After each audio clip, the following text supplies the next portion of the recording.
On line class میں سبھی طلباء و طالبات کا خیر مقدم ہے۔ جماعت دہم مضمون اردو سبق حمد شاعر رشید افروز۔ پیشکش ہے میم جعفر، معاون مدرس اردو ہائی اسکول بادشاہ نگر نندربار۔ اعوذ باللہ من الشیطان الرجیم، بسم اللہ الرحمن الرحیم، الحمد للہ رب العالمین الرحمن الرحیم۔ تمام تعریفیں اس خدا کی جو تمام کائناتوں کا پالنے والا ہے۔ عزیز طلباء و طالبات، السلام علیکم۔ آئیے آج دہم جماعت کی اردو کی درسی کتاب کے حصہ نظم سے رشید افروز کی لکھی ہوئی حمد کا مطالعہ کرتے ہیں۔ حمد کا مطالعہ کرنے سے پہلے آئیے پہلی بات کے حوالے سے ایک دلچسپ قصے پر روشنی ڈالتے ہیں۔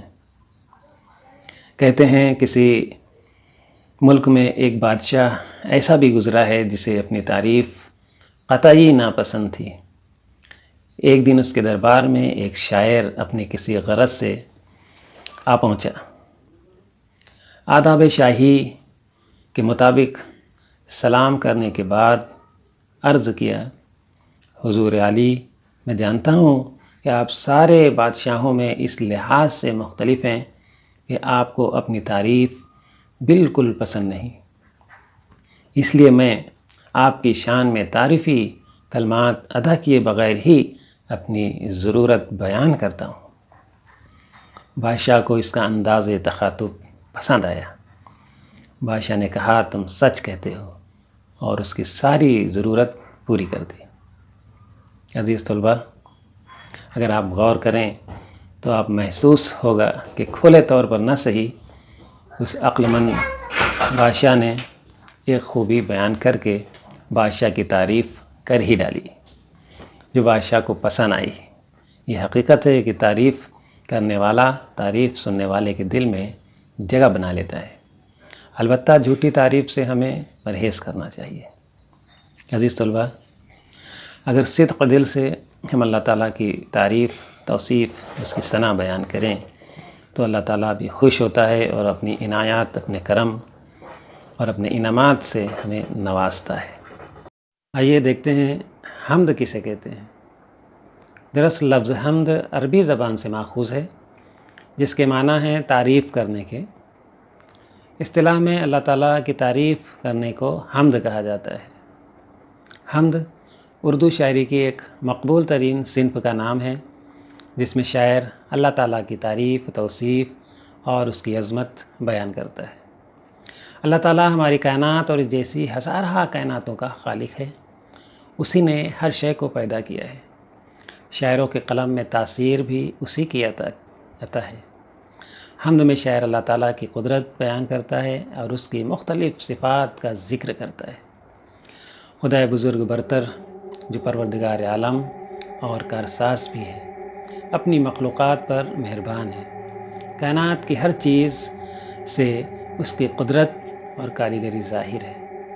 اس کی نعمتیں ہر وقت ہم پر بارش کی طرح سے برس رہی ہیں۔ اس کا حق ہے کہ ہم اس کی تعریف، اس کی عظمت بیان کریں۔ ذیل کی حمد میں یہی خیال خوبصورت انداز میں بیان کیا گیا ہے۔ تو یہ تھی حمد کی مختصر تمہید اور اس کی تعریف۔ یہ سبق 2 حصوں پر مشتمل ہے۔ پہلے حصے میں پہلی بات جان پہچان، حمد خوانی اور اشعار کی تشریح کی گئی ہے، اور دوسرے حصے کے ویڈیو میں حمد کی تمام سرگرمیوں کو تفصیل سے سمجھایا گیا ہے۔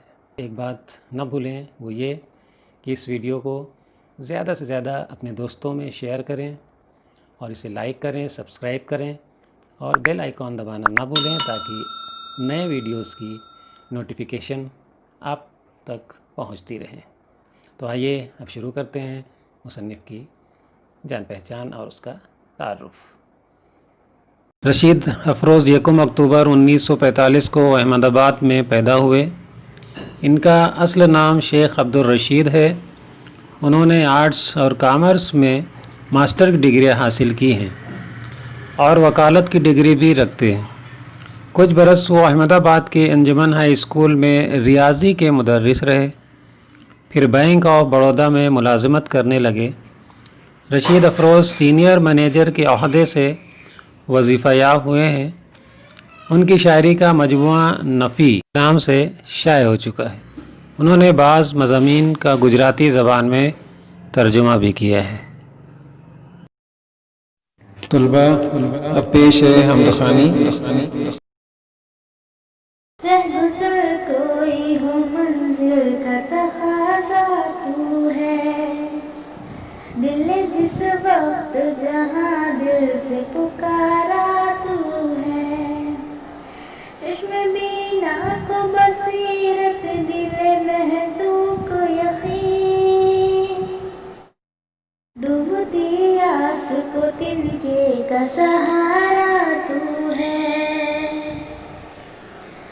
اپنے محور پہ ہے گردش میں اگر شمس و قمر، جس کے قبضے میں ہے انجام زمانہ تو ہے، چاند سورج تیرے اوصاف بیاں کرتے ہیں، ہم فقط نور کا پرتو ہے، سراپا تو ہے، رات اور دن ہے پروئے ہوئے موتی کی طرح، ظلمت شب میں نئے دن کا وسیلہ تو ہے، صبح صادق کی سفیدی تیری عظمت کا نشان، سجدہ کرتا ہے جسے شب کا اندھیرا تو ہے، تجھ سے بڑھ کر کوئی شفقت نہیں کرنے والا، تیرا ہمسر ہے نسانی کوئی یکتا تو ہے، تو جسے چاہے اسے تخت دیتا راج کرے، ملک تیرا ہے حکومت تیری آقا تو ہے، سینکڑوں بار ہمایوں مجھے ٹھوکر بھی لگی، میں جو گرنے سے ہوں محفوظ سہارا تو ہے، جب مدد کے لیے موجود کہیں کوئی نہ تھا، دل نے امید جگائی میرے مولا تو ہے، خود کو دیکھوں تو دکھائی نہیں دیتا کچھ بھی، تجھ کو سوچوں تو ہر ایک شے میں سمایا تو ہے۔ آئیے طلبہ اب دیکھتے ہیں اشعار کی تشریح۔ اشعار کی تشریح سے پہلے آپ لوگ ایک قلم اور ایک بیاض ساتھ میں رکھیں، ضروری پوائنٹ اسے آپ نوٹ کر لیں۔ دیکھتے ہیں پہلا شعر۔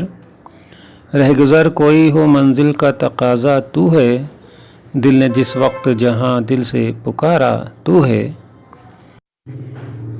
حمد کے پہلے شعر میں شاعر کہہ رہا ہے کہ دنیا میں مختلف مذاہب ہیں، ہر مذہب کے ماننے والے اپنے اپنے طریقے پر اللہ کی عبادت کرتے ہیں، ہر ایک کی راہ الگ اور ہر ایک کا طریقہ جدا ہے۔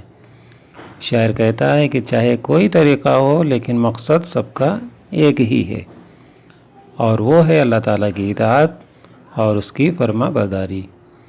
اللہ رب العزت کے ماننے والے جس وقت بھی اور جہاں بھی صدق دل سے اللہ کو پکاریں، وہاں وہ موجود ہوتا ہے۔ دوسرا شعر دیکھتے ہیں۔ چشم بینا کو بصیرت، دل محزوں کو یقین، ڈوبتی آس کو تنکے کا سہارا تو ہے۔ چشم بینا کا مطلب ہے دیکھنے والی آنکھ، سچائی کو پہچاننے والی آنکھ۔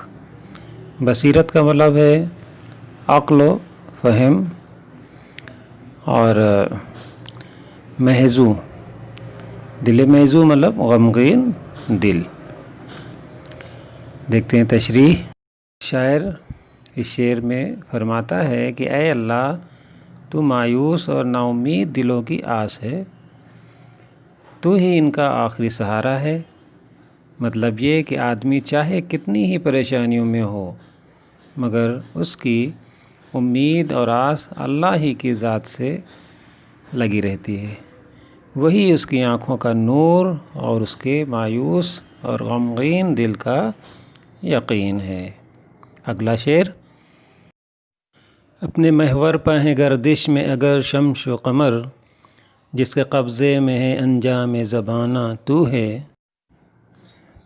محور کے معنی ہے دھرا، جس کی وجہ سے کوئی بھی اشیاء گھومتی ہے، گردش کرتی ہے، اسے محور کہتے ہیں۔ اگلا لفظ ہے شمس، جس کے معنی ہے سورج کے، اور قمر مطلب چاند۔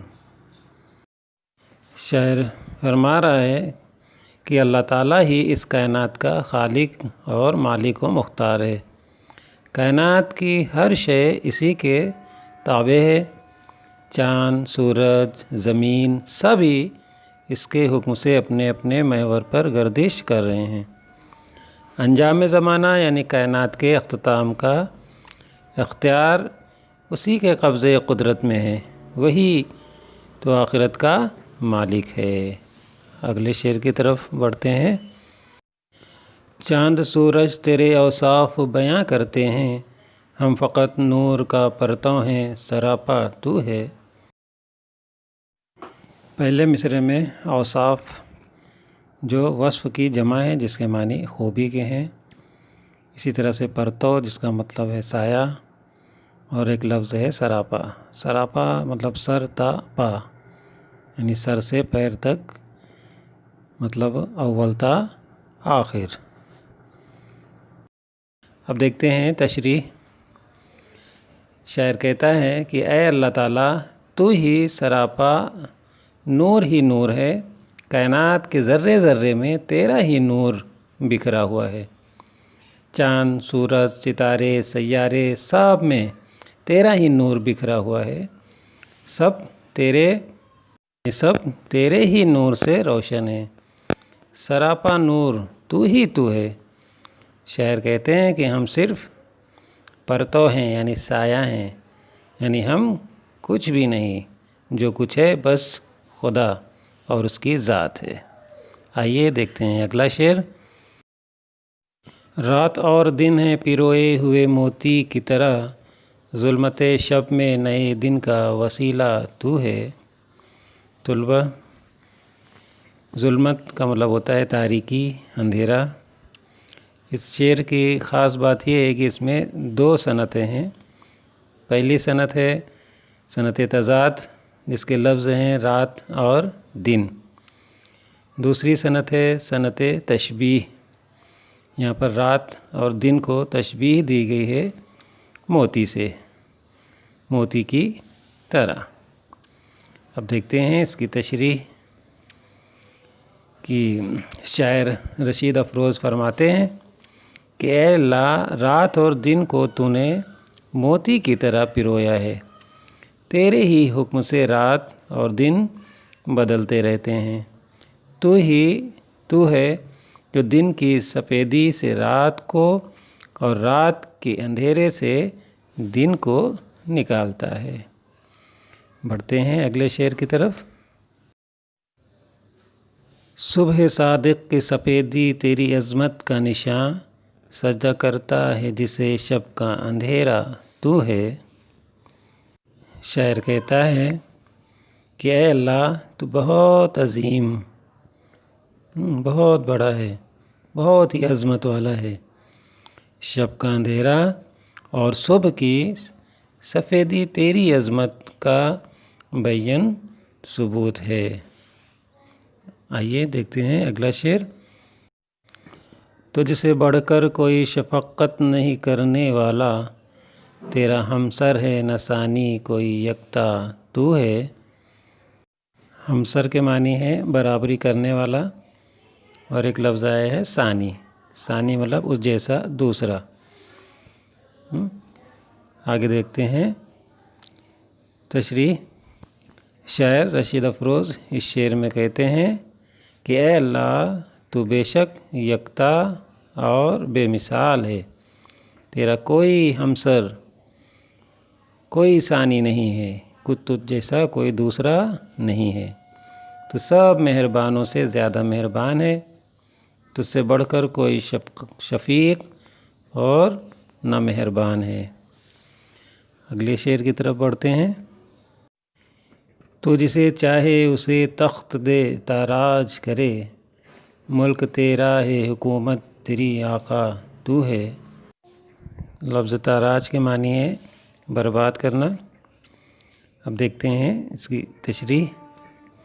شاعر کہتا ہے کہ اللہ تو بڑی قدرت والا ہے، بڑی شان والا ہے، تو جسے چاہے تخت و تاج دے اور جسے چاہے اسے محتاج و محروم کر دے۔